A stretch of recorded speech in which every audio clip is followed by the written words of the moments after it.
Part three, how to make a living as a humble artist when you don't have a gallery representation. Although I encourage you to find a gallery representation. There is a gallery I was selling through for over 12 years, and it's called Saatchi, Saatch. Well, it doesn't matter. Saatchi is a big private gallery in London, but they also have a website, saatchiart.com, and you can sell $10,000 paintings, no problem. But let's think the way I am thinking. They kicked me out, by the way. In November, I sneak in December, they kicked me out again. After the sale was made, they figured out it's the same bank account. Fuck them, I don't care. But they're good gallery. For 12 years, I was making $2,000, $3,000 a month. But you need inventory, you need paintings, you need to offer diverse sizes, diverse subject matters, and because I'm painting a lot, I'm very prolific, my diverse subjects, they derive from ideas that are changing. Now I'm into origins of life and quantum universe, quantum biology. What is the relationship between electron jumping from another dimension and occurring in 1,000 locations instantaneously, creating one single thought? So I think this is amazing. So what I'm showing you here, that I threw away my furniture an hour ago, no, 3 hours ago. I was in the meeting. And I brought these big paintings. I have about 600 of those big paintings, you see. They're like 6 feet by 4 feet. And I will be making presentation videos where a customer, somebody who is looking at the video, will be looking as if pretend gallery environment. But at the same time, it's a studio. They know it's a studio. So you and your marketing strategy of your artwork need to be genuine. You need to start pretending somebody is visiting your studio. And these people are flipping those paintings. You have hundreds of paintings and hundreds of works all over the place. And they're flipping, and suddenly they pull out something you actually forgot about for 20 years. And they say, oh my God, how much do you want for this? Sold. If they find one piece out of 300 that they will ask how much, or if they don't ask for how much, sometimes the wife will lean it against the wall, and then she will take another one, and the husband will be, looking at naked women, for instance. Yeah, I saw this beautiful photograph from French antique shop when the guy is staring at nude figure, and the woman is talking about some blah, blah, blah, couple, right, looking in the window. I forget about it. So what I'm saying is, as soon as people... You have to understand psychology. Start pulling out like one painting out of a pile, right? She grabs it in your studio, and it's casual. You need to vacuum, wash the floors. I didn't wash the floors, but what is this? So the point is, you need to react instantaneously. Even if they're not going to buy this two they pulled out, but they're going to end up buying only one, something else. Those two that they pulled out of first 100 means something, okay? These are people who collect art for many years. Perhaps they're new collectors. But if they want to buy original art, they usually can afford it, and they usually have the couch to match it.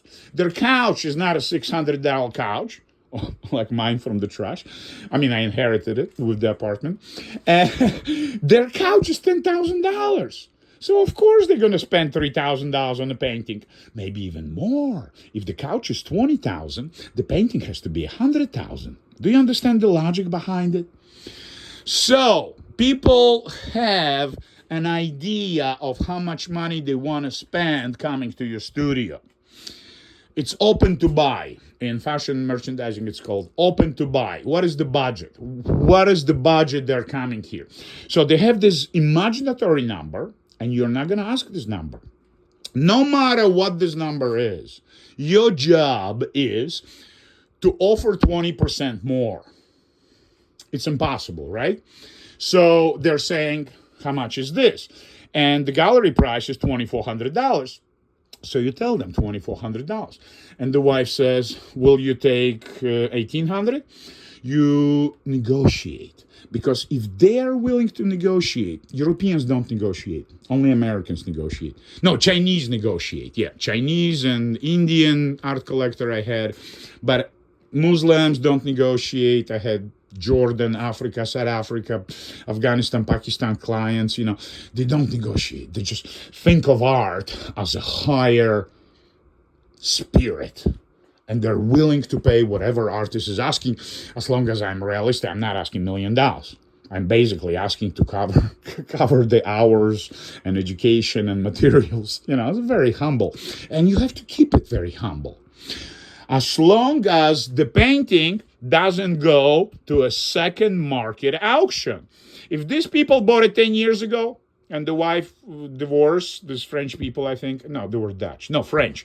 Or she was Belgian or something. And I say, well, take it to an auction in Belgium, right? It was like 10 years ago.